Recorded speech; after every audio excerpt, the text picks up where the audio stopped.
Hello everyone and welcome to this week's Everton show. There's no first team game for us to analyse this week, of course, so we're letting our under-18s take centre stage, and why not?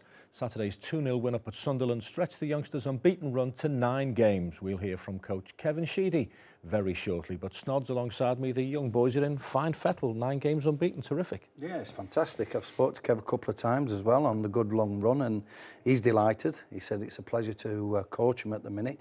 They're all enjoying training every day, and the results are telling that. He's got a spring in his step, Sheeds, hasn't he? He has at last. He's been moping around for a few months, but no, it's good that the 18s are doing so well and Sheeds is smiling. 9 games unbeaten, great run. Well, this is what else we've got for you on this week's Everton show. The happiest day of my life seeing this match, and just being greeted by all the Everton fans around the world. Just proud to be, one of the toughies. And also because it's a legacy project for the Liverpool 4 area, so really determined to bring this to fruition. And so after a long, hard 7 years, it's here now. The best team I ever played for. It was a brilliant side in the mid-80s, and it was a pleasure to play up front for them. It was a shame it couldn't have been longer, but the club took an offer, and as a player, when that happens, you kind of need to go. I have to qualify that. We're from over the water in Birkenhead. So yeah, all the usual plastic scousers, woolly backs, or you name it. It's nice to be back at Goodison. We've not been beat there this year, and hopefully a really strong performance will get us 3 points on Saturday. Right, as I said, we're putting our in-form under-18s in the spotlight this week. The Young Blues defeated the Young Black Cats at Sunderland's Academy Complex last weekend. Here's the pick of the action.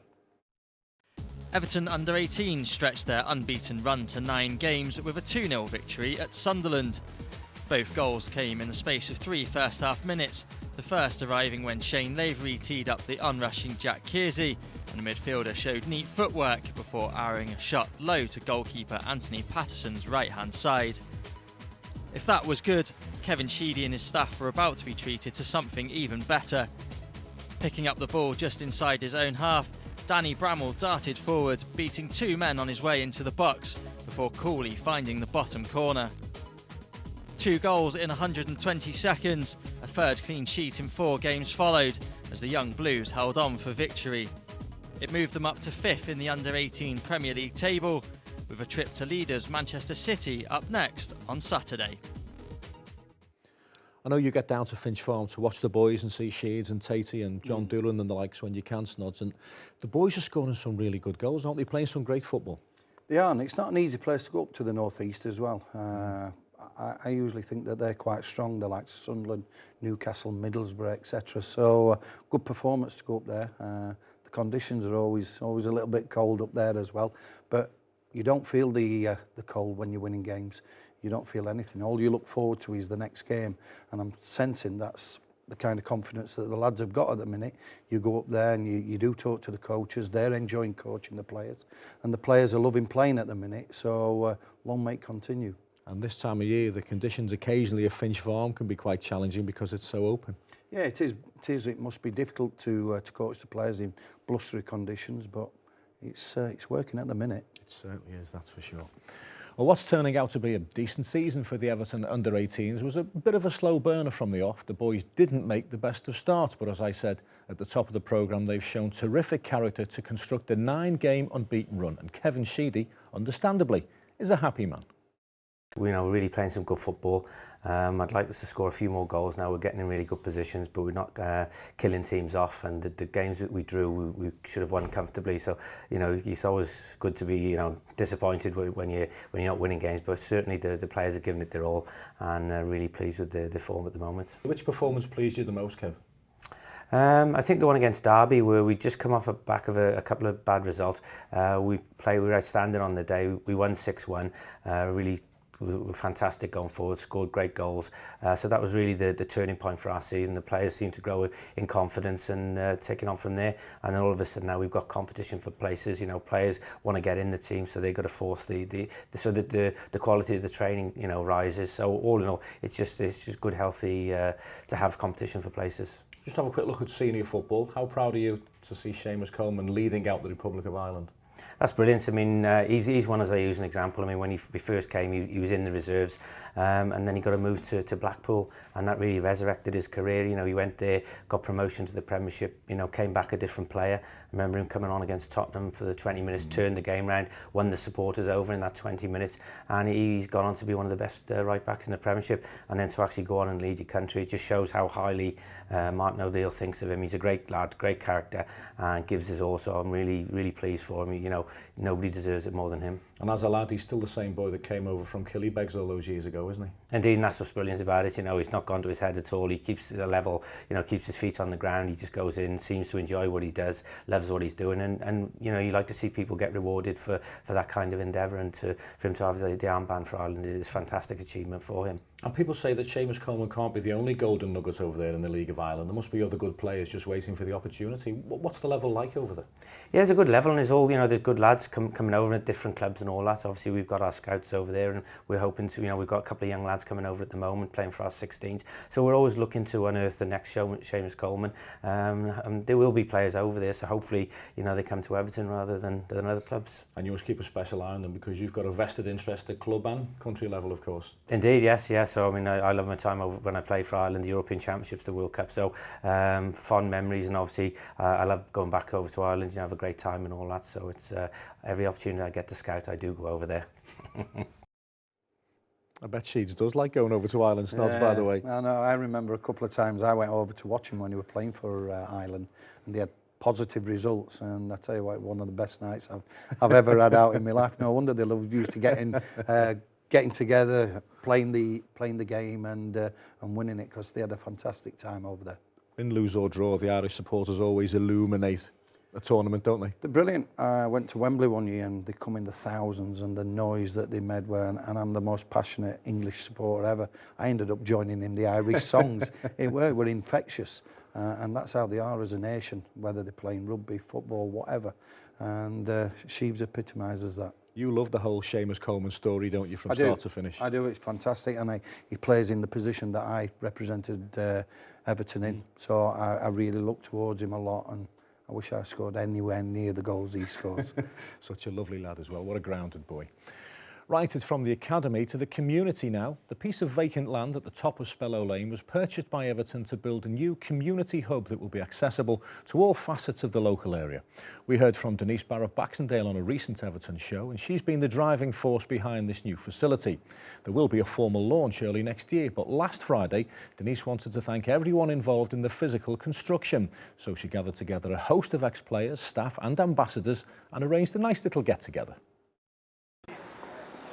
Today we're opening up what is a magnificent community hub for our community fans and staff. It'll be used for a variety of community uses, so we have a therapy room, we have computer suite, we have yoga space, sort of multifunctional gym space, a social cafe, and we'll also be housing the Everton and the community staff here, so multi-use facility, and we'll have a small external play area to the rear of the property, which will be obviously heavily used for football. It's amazing, unbelievable. I can't believe the size of it. You know, from the outside, and we come inside, you see the size of the rooms. Denise has explained what's going to be happening from day to day, and particularly on a match day as well.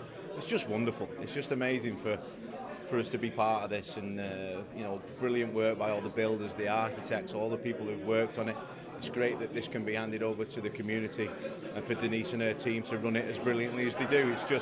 It's an honour and a privilege to be involved in things like this. I mean, we will be having a formal launch in a couple of months when we complete the playing field at the back, but today was just a day for me to say a special thank you to, as I say, the construction partners, the builders, the architects, and to accept the key. So we had the key handed over today, which is a really special moment in my life at Everton. And it was something we were really determined to do, and also because it's a legacy project for the Liverpool 4 area, so you know, really determined to bring this to fruition. And so after a long, hard 7 years, it's here now, and we're delighted to open the doors to the community. Snods, that was a really nice touch, and judging by the images there, well supported by our sponsors, Chang. Yeah, very much so as well. The ambassadors were there, the 3 ambassadors. Pat Van Den Hauwe was there, John Eberald, Big Joe, David Unsworth. So it was great, and it was just a big thank you to the workers that put a lot of hard work in, and it's a fabulous building. Really, really is. Really was a nice touch. Not many clubs would do that, would they? And that's it for part one of this week's programme. We'll take a quick break right now. When we come back, we'll get David Unsworth's views on a charitable Goodison sleepover. We'll get Ronald Koeman's opinion of Gary Lineker, and we'll show you why a Bosnian football fan chose Everton as his Premier League team.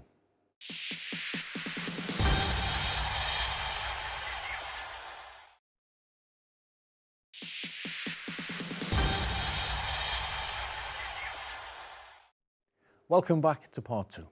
Now, a young man called Aldin Karabeg lives in Bosnia and has a deep affection for the English game, so much so that he wanted to adopt a team that he could call his own. So he contacted all 92 clubs and waited to see which one wanted him the most. I don't need to tell you the answer, do I? Aldin Karabeg is now a fully fledged Evertonian, and this is his lovely story.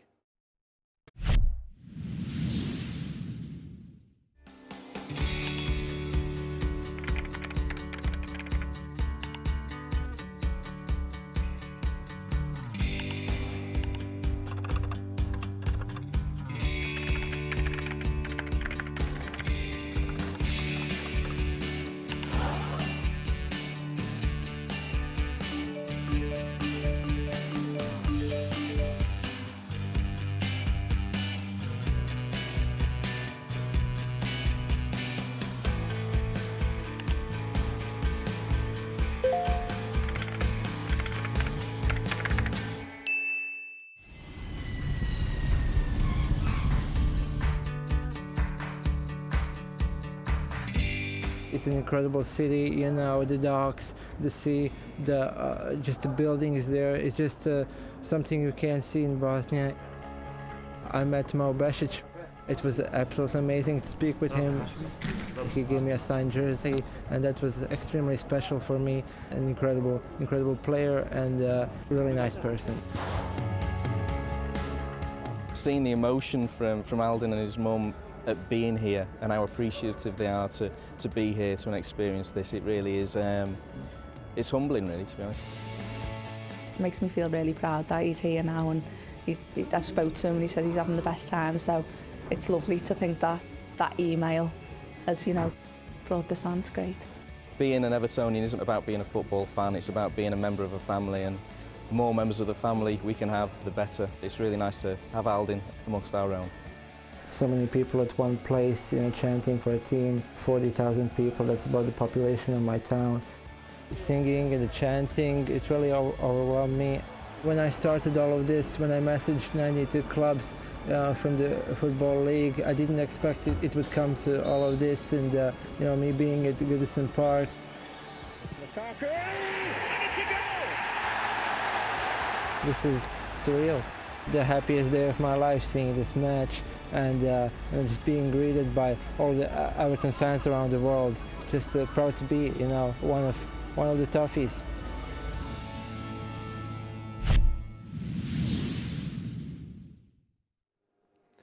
We often claim to be the best of fan engagement snods, but the proof is in the pudding. The boy wrote to 92 clubs in England and chose Everton. Does it not surprise you? Not one, Joe. Certainly doesn't me, but a great story. Really is, and for him to meet Mo Besic as well. Mo's a great kid, took time out to meet him, but all the fans made him feel welcome as well, and the response when Lukaku put that goal in, so he's only just started supporting us, and he was up off his seat and they were giving it some, so yeah, fantastic. Hopefully there's many happier times for him around the corner. A little bit of a forgotten man, Mo Besic, as you are when you're out injured for quite a while, but we've missed him in certain games, I would think. Yeah, he's the kind of player that I like. He's determined, he wants to win, loves Everton Football Club. He's a determined character, and just feel sorry that the injuries have come at the wrong time. When he seems to get in the team, then he seems to get injured, but a fit Mo Besic is a great squad player. And he's working his way back as well. Now, David Unsworth may live to regret one big decision he made this week. That's because he signed up himself and the entire under-23 squad to take part in the upcoming Everton in the Community Sleep Out. Unzi and his team will be arriving at Goodison Park on Friday the 25th of November, armed not with their boots, but with their sleeping bags, to join other fans and Everton Business Club members in camping out in the Park End stand to raise funds through experiencing the challenges that homeless people face on a daily basis. Well, they don't all know yet, so I'm going to tell them all on Thursday morning. But it's something, these guys do unseen, unheard work every afternoon, most afternoons during the week, they go out in the 2s and the 3s into the community, and it's a lot of commitment that goes unseen by a lot of people. So what we want to do is we want to focus on one thing and raise a host of cash, get this project up and running, and it's going to be something that our group, our staff, the under-23s can look back and say, well, we've done that, and it's something that I think is the right thing to do, and it's looking after the homeless. Everybody should have a roof over their head, and everybody should have an opportunity when they find difficult times. So we want to help, and we want to do something, and we want to, at the end of the day, we want a little bit of a legacy, and this is something that we've all got together, and I'm very proud to sort of announce it, really, and for all the lads to support it, all the staff to support it. We'll have a giggle that night. Chanjo, how much are you looking or dreading sleeping out at Goodison? No, of course I'm looking forward to it. I think it's a great cause, being from around that area. And I think, you see kids around my area and, and being a similar age, I think everyone deserves a little bit of a chance, and I think the lads don't realise how lucky we are, and, just to give back, it'll be great for all the lads to do. Which lads do you think will take to it more better than the others? No, I think, there'll be a few might get a little bit cold, but, it is a great cause, and I think all the lads will get involved and have a right go. Snods have been in the concourse in the Park End of a night when it's pitch black. John Joe Kenny said he's looking forward to it, but his face rather said something different. Do you know what, Daz? I'd have done it. I've got a prayer engagement that Friday night, so I obviously can't do it. But I would have gone out there with the lads, and I would have slept there. Be a good sleep for me under there, to be honest. I don't know about, a laugh, won't they? Yeah, they will have a laugh. I don't know about Graham Stewart doing it. We got on about I'm a celebrity, get me out. He's scared of everything that moves, spiders, cockroaches. So if there were any rats there, he'd do a runner. But no, Unzi's great. He's old school. He wants the boys to get out in the community.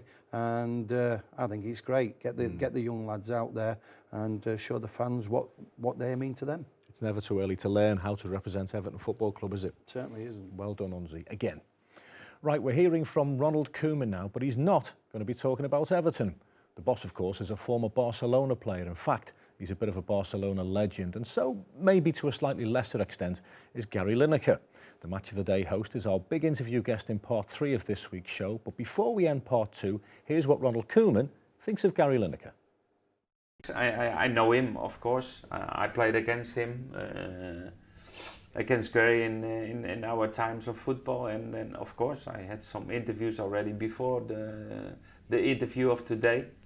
And was he really a nice man. He's understanding football, and he's presenting a big program like Match of the Day, and he's doing well. He's really a nice person.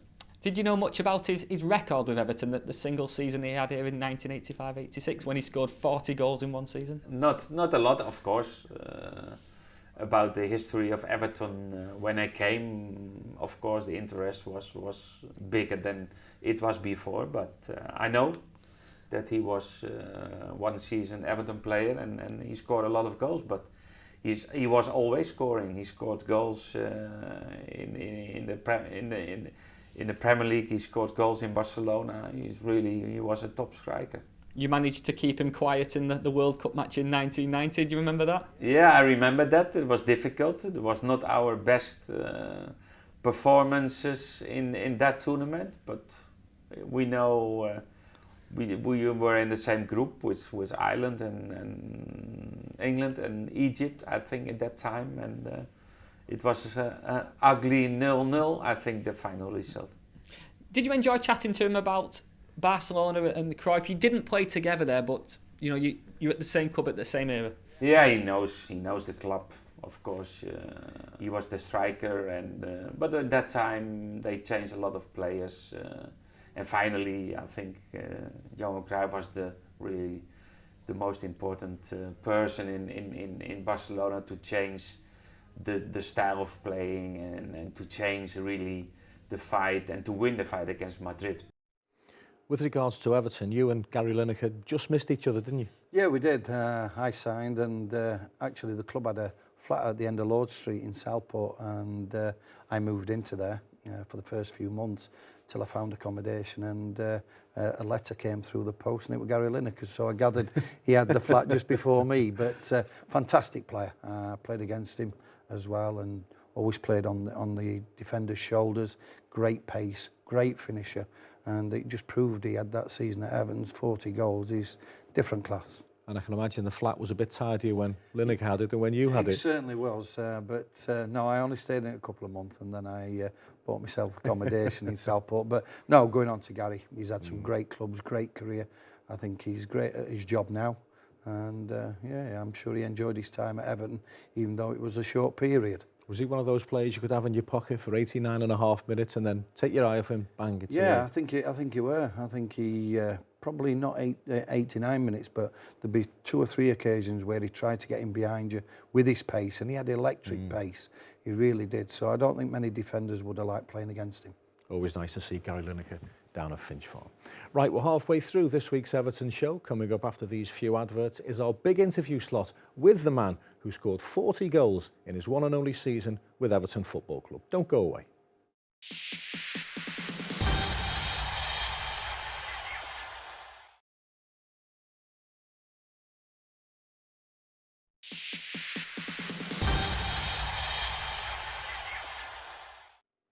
Part 3 of the Everton show is our popular big interview segment, and this week we feature a man who's been every bit as successful as a television presenter as he was as a footballer. As an Everton player, Gary Lineker won the Footballer of the Year award, he top scored in the First Division, he netted in each of his 3 Merseyside derbies, then he went off to Mexico for the World Cup and won the Golden Boot. Heady stuff. But his time was short-lived when the might of Barcelona came calling. He still harbours an affection for the Toffees though, and he was more than happy to sit down recently with the Everton show. And he started by sharing his memories of Ronald Koeman, the 2-time European Cup winning player. He was one of the great defenders of all time. I'm not exaggerating either, because not only was he a great defender, I mean, he could also play in midfield if he needed to, or if he wanted him to. His passing range was extraordinary. He was a beautiful striker of the ball. He scored a phenomenal amount of goals. I think he got something like 193 goals in just over 500 appearances for a defender. It's extraordinary, that kind of record. So he played for Barcelona. He won loads of titles there, and he was very much a part of the transitional phase under Cruyff that turned Barcelona into the great club. Not necessarily the great club, they've always been that, but the most successful club that they are today. And I was there when they, not playing, but watching when they won their first European Cup, and he scored the only goal of the game against Sampdoria back in '92. And of course, you had 3 years at Barcelona, and he joined in the summer that you left. You never got the chance to play with him at the Camp Nou. No, I mean, it's pretty much his fault that I left, really. I think Cruyff wanted him so badly that he kind of dumped me. But I'm not bitter. I've got over it, just about now. But no, that's right. We didn't quite coincide. He came, because you're only allowed 2 foreign players in those days. And so, they had to ease one out to get one in. And I think they probably made a good decision. Was that a big contributing factor then, do you feel, the fact that European rule and the amount of overseas foreign players? Well, yeah, very much so. And you compare it with now, where, the foreign player, there's no limit really. Foreign players can play anywhere they want to do, and it's which is great. But back then you were limited really. So if a new manager would come in, which happened to me, Cruyff, who you can perfectly understand he wants his own foreign players. He's only allowed 2. So that's how things transpired. What was he like to play against? Obviously you locked arms with him in the 1990 World Cup at 0-0. He kept you quiet that day. Yeah, I think I'd not just want to get friendly at Wembley against him early in the game. It was 2-2. I think I might have spun him and got behind him and knocked one in. So I'm not going to give it all to him. But yeah, it was a really good game in 90. It was the game that England switched systems for the first time, to kind of match the Dutch system a little bit. But so yeah, that was. I mean, it was 0-0 on that particular occasion, but I think we probably just about had the better of that game. And when you consider some of the players that they had at that stage, that was quite a good performance from us. But he wasn't the kind of centre half that go around kicking you and stuff like that. He wasn't that kind of player. He was more of a technical player, and very, very good positionally and great awareness, great intelligence, which obviously you can see that when it comes to his management and the way he sets his teams up. So yeah, I preferred to play against players that were a little bit, the kind of old-fashioned central defenders who used to try and come and kick you and stuff like that, because most of those are relatively thick, really. You can get the better of them. But intelligent players like Koeman are much more difficult. Of course, Gary, you naturally have an affinity here to Everton Football Club. How excited are you for the fan base here now with Ronald as manager and of course Mr Mashiri as a shareholder? Well, I think that Everton are making in progress, and it's a tough times in terms of competing, isn't there? Some giant clubs with huge amounts of money, etc. So it's always going to be difficult for clubs with limited resources. Although obviously Leicester showed that it can be done last season, but still can't quite work out how that happened. But Everton, I think, already look like they've improved. I know they've had a little bit of a blip and they got battered by Chelsea, but Chelsea just had one of those days where they were just unplayable. You have to give them the credit for that. But I think overall you can see that his tactical awareness will bring out the best in some of his individuals and the systems that they play. We've already seen that some great performances this season. I think the future's bright, but in this business you never quite know, obviously. But I think he's the right man for the job at the right time. Being back here at Everton Football Club, albeit Finch Farm today instead of Belfield, naturally do you think back to 85, 86? I do frequently, and come across Everton fans that I do always got a nice thing to say. So it was a great year, and it was at the same time it ended in massive disappointment. We should have won the double and ended up with nothing, and made it worse by losing obviously to the other mob. So it was, but it was a great period. I've said this many times that Everton, in terms of the team, was the best team I ever played for. It was a brilliant side in the mid-80s, and it was a pleasure to play up front for them. It was a shame it couldn't have been longer, but the club took an offer, and as a player, when that happens, you kind of need to go. Do you wish it was more than 1 year? No, I've often said that. I'd love to have, if you could have given me the ideal scenario, it would have been another couple of years at Everton where I would have clearly won plenty of trophies. And I suppose added to that, I'd like to say that it would have been possible to play in European football with Everton, because that was obviously massively significant at the time, because we couldn't play in European football because of what happened at Heysel, which was massively disappointing. But I would say it was the best team that I played for, and that in itself is something I look back on when you consider I played for clubs like Barcelona, etc., etc. But I would like to have played another couple of years and then perhaps gone to Barcelona. But you don't necessarily get the chance to do that kind of thing on a regular basis, or pick when you want to go somewhere, I should say. And you look at your career, Gary, as a player, Barcelona, Tottenham as well. You never scored more goals in one single season than you did at Everton. No, and the reason for that is that was the strongest team I played for.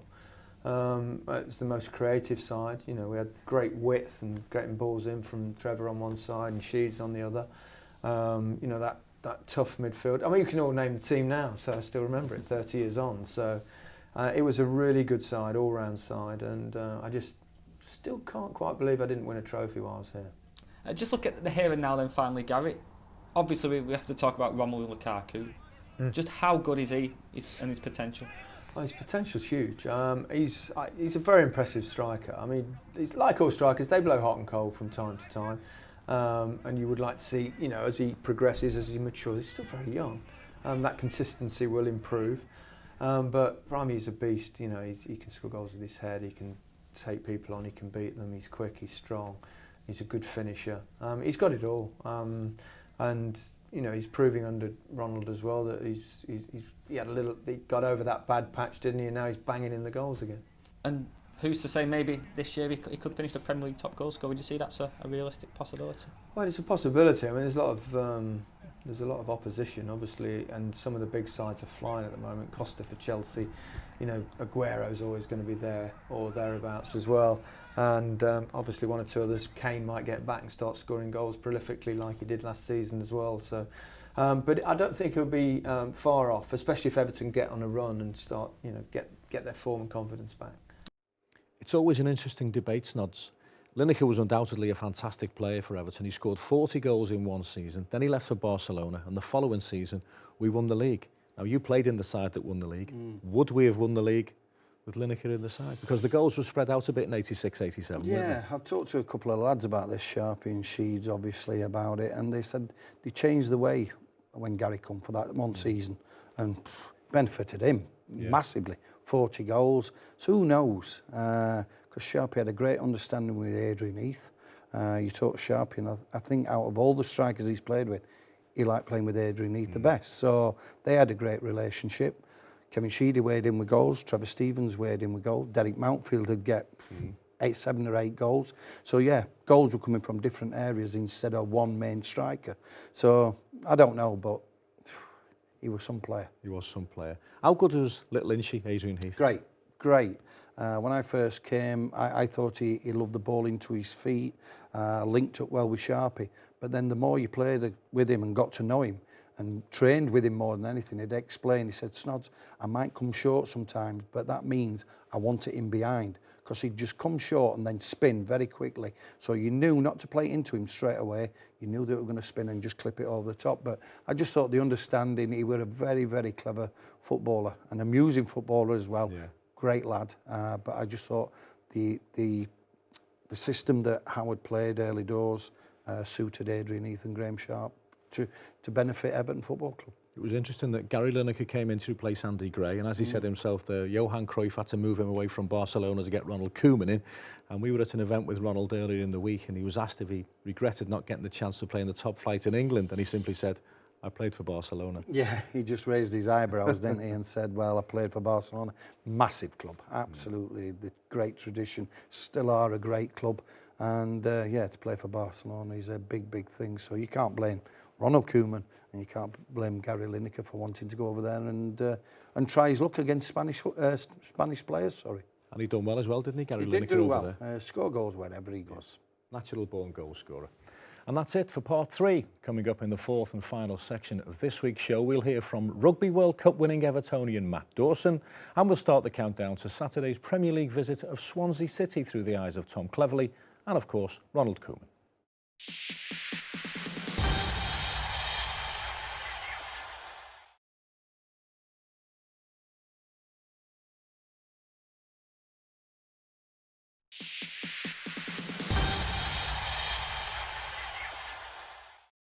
Welcome back to part 4 of this week's Everton show. Now, back in 2003, the England Rugby Union squad won the most dramatic of World Cup finals against Australia in Sydney. Johnny Wilkinson famously lashed the ball between the sticks in the last minute of extra time to bring the trophy home, and life was never the same again for any of the players. Matt Dawson was an integral part of that victorious team, and he also happens to be an avid Evertonian. That was what I learned recently, despite him growing up in a family of Liverpool and Tranmere Rovers fans. Well, all my family are from that part of the world. I have to qualify that. We're from over the water in Birkenhead. So yeah, all the usual plastic scousers, woolly backs, or you name it. But yeah, all the family from there. And my dad was still is a Tranmere Rovers supporter. My mum and my sister were Liverpool fans. Not mad into football, but you have to be into football anyway when you're growing up. And I like the colour blue. It was as simple as that. And maybe to rebel against my sister, who was a Liverpool fan, I went for Everton. And it just stuck. Even when my late grandfather tried to buy me a Liverpool kit with crown paints on the front, even dressed me up in it, which I cried like just a baby boy. No, it was just, and I was of that era. So I was born in '72. So that mid to late 70s, and then when I was really into it was that early 80s, mid 80s, where we were just pumping and cranking up the trophies and goals, Sharpie and Heath and Mountfield and Nev, and I mean, it was just everywhere you looked, it was all about Everton players, and I absolutely loved it. Great lad, Matt Dawson. I enjoyed speaking to him. Rugby league, rugby union. Are you into rugby at all, Snods? I am. More rugby league, but I watch rugby union as well. I think they're proper men. I really do. I enjoy watching them. There's no arguing with referees, and I was the biggest culprit ever for moaning at referees. But these boys, how big they are, they just, yes, sir, get on with it, accept it. But some of the tackles and the injuries that they have, and they just get on with it. I think 1 or 2 footballers have got to have a look at these boys now and again. I like the way the game carries on around the player getting treated. Imagine that happening at Goodison, carrying on around the dock. No, you couldn't do that, to be honest. But no, it's a great sport, great athletes now. They're powerful men, look after themselves. And as I said, both sports, union and league, I love watching it. 13 years since we won the World Cup. I know. It's frightening, isn't it? And by the way, that little clip of Matt Dawson is just a taster for next week's big interview. I went to the famous Question of Sport set recently at the BBC to speak to him. Right, let's concentrate now on the round ball and more specifically Everton versus Swansea City at Goodison Park on Saturday afternoon. The crushing defeat at Chelsea last time out has maybe added a bit more emphasis to the game this weekend, but after a bit of time off last weekend, it's one that Tom Cleverley is looking forward to. Obviously we trained hard last week, trying to get the Chelsea game out of our minds, and then just went to Italy for a couple of days with my wife. To Milan, it was a nice little break, and City I've never been to, so it was nice to check out other places, and then back to work Monday, working hard for the weekend. Obviously a depleted group at the moment, but Ronald Koeman likes to work you hard in training. Yeah, we always have at least one really intensive session a week, sometimes two, and yeah, it keeps us on our toes, keeps us sharp, keeps us fit. A lot of gym-based work as well, keeping our strength up. So yeah, even though there's only 7 or 8 of us, the tempo doesn't drop. Have you had a couple of under-23s involved as well, just to flesh the group out a bit? Yeah, I mean, they all looking at home when they come up with us. It's nice to see Tyus back in training as well. He's been out for a while. And yeah, a couple of lads are really impressed. Nice to be back at home? Yeah. I mean, I think we've only had one home game in the last, 5-6 weeks. So yeah, it's nice to be back at Goodison. We've not been beat there this year, and hopefully a really strong performance will get us 3 points on Saturday. What have you made of Swansea? Obviously a tough season so far, but a new manager to impress. Yeah, but they've been on the telly a couple of times, and obviously a new manager will come in and try and get them playing. But they're always dangerous sides because they've got quality. They like to keep the ball, and obviously I'm sure a new manager will have them. They'll all be working really hard for each other. So it's a dangerous game for us, but hopefully we can put in a strong performance like we have been doing at Goodison and win the game. Tom's been nice and tidy when he's been used in the first team's nods. Yeah, he's one of them players that the players recognise him more than the fans when he's on the football pitch. He puts a shift in, definitely does. He doesn't shirk responsibilities. But he was talking there about the Swansea game, obviously. Yeah, they've got a new manager. They will be fired up. But after our performance at Chelsea, we don't need any firing up. They know that they owe a performance, and I'm sure we'll get that on Goodison on Saturday. The boys will be well up for it. I know a lot have been away on international duty, so we've not had much time on the training field, but come 3 o'clock on Saturday, I think they'll be fired up. Hopefully that Chelsea game will be out of their mind, and they'll go in and put a performance in that everybody will go away from Goodison with a smile on their face. We must have too much for Swansea, surely. I would like to think so. I think we've got better players than them. We've got a better manager than them. We're more organised, and I can't see nothing but an Everton victory. And the home record, Everton's home record's been fairly good this season. Yeah, it's good. It really is. That's been his problem over the last season or so. We've not won as many games as we should have at Goodison Park, and it's usually a fortress. So hopefully we're going to give the fans something to get off the seats, smile about, and get behind the team, and hopefully 1 or 2 goals as well. And get the 3 points. OK, it's last word time on this week's show, and we return to the manager to get it. Swansea City have had more managers than Premier League wins this season, while Everton are unbeaten in the league at Goodison Park. So it all bodes well, hopefully, for Saturday.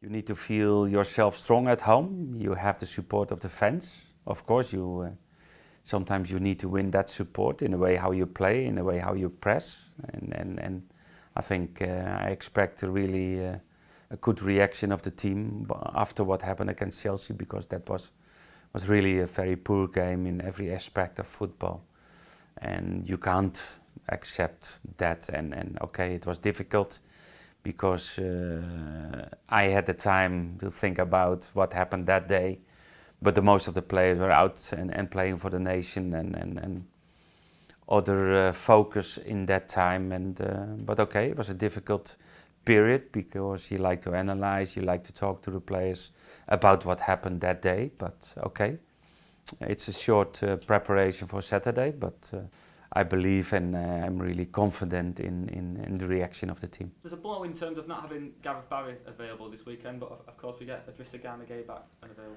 Yeah, of course, it's always a pity to lose one of their players because they are really key players in the team. And but okay, you know, I know Barry was frustrated, of course, in the second half against what happened against Chelsea.